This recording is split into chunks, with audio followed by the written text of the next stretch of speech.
Hi there, it's Denise. How are you doing? It's the holidays, so I'm a little bit behind schedule with this week's video for you. But the question that I'm going to answer this week is having a hysterectomy painful? Okay. I'm really surprised by the number of questions, by the number of women that ask that question, considering that, we really put our bodies through it when you think about what we go through with childbirth. But the answer is I guess you have to look at it depending on your perspective. For me, I had a hysterectomy. If you've been following me any time here, you know my hysterectomy is close to 7 years ago. And what made me decide to have the hysterectomy was the lack of quality in my life. It was a quality of life thing for me, because it was getting to the point where if it wasn't every month, it was every other month, that I was hemorrhaging and in such pain that I would literally be losing 2-3 days of my month. And that's not okay for me, because I am a very active person. So I was not happy losing that many days per month. I'm also a fitness instructor, so think about that. I was hemorrhaging so bad that I was changing my maxi pad, because there was no way I was using a tampon, because when I use a tampon, it would make it worse. I have my own theory about why it was so bad, but when I would use a tampon, it would keep everything up and the pain would be twice as bad. So circling back around to the question that I'm answering, is having a hysterectomy painful? Compared to everything else that we do, I would say no more, probably less than the amount of pain that I was experiencing because of those horrendous monthly periods. Now, the recovery time, you're in the hospital. I was in the hospital 3 days, 2 nights. The first day is a blur, don't remember it.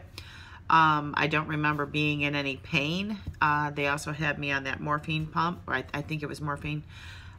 So, I would hit the pump and I'd go right out. I'd sleep for hours. The next day, they take you off the morphine pump, and I was on pain meds. I was on Percocet, still no pain. By the time I got home, it would have been the 3rd day I got home, I took it easy that day. I had started walking in the hospital, and I took it the next day when I got home. I took it easy. I did walk twice that day in circles, but again, you're still on Percocet. So, or on some type of pain med. I was on the pain meds for a full week. So, as far as recovery pain, I did not have any, because of in-hospital pain management, and then a week of pain management with Percocet afterwards, and then they switch you over to Motrin. But I never had any pain per se from the hysterectomy. Does that make sense? Now again, these videos are all on my perspective. I'm telling you honestly what I experienced and what I went through. Now, I had my hysterectomy at 52, 53, and I'm 59 now. I'll be 60 next year.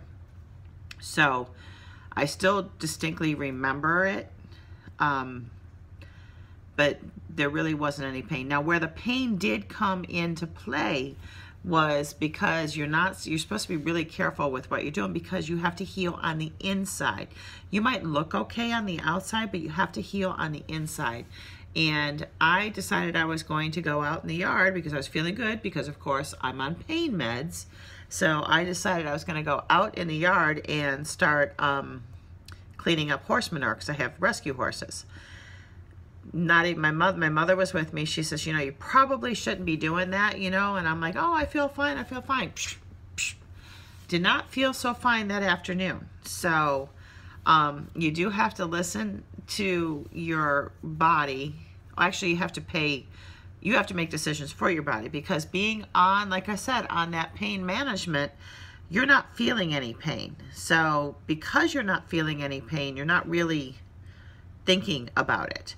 So don't do anything like that. Don't sweep, don't vacuum, none of that stuff. It can all wait, or get somebody else to do it for you.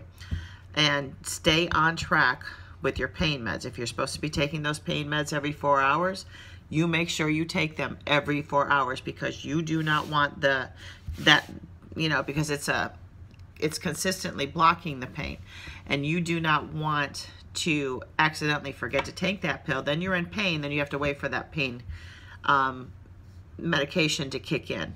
Okay, so don't do anything that you would normally do. You do need to take that time to recover. In my case, it was roughly 2 weeks, and then I started feeling stronger and stronger, but I still was really careful with what I was lifting. And after my follow-up checkup, my doctor pretty much released me to normal activities, but I still kind of, was really careful. I wasn't lifting really heavy in the gym, and I was very careful with my sit-ups, and I kind of veered more towards planks, and kept away from anything that pulled on the belly. So I hope that answers that question. As far as, pain, you stay on the pain medication and you're in no pain. And don't do anything crazy like I did. Think that you can go outside and garden, or think that you can clean your house top to bottom, because you're not going to like the effects of that one. I know I didn't. So next video will be coming up probably next week.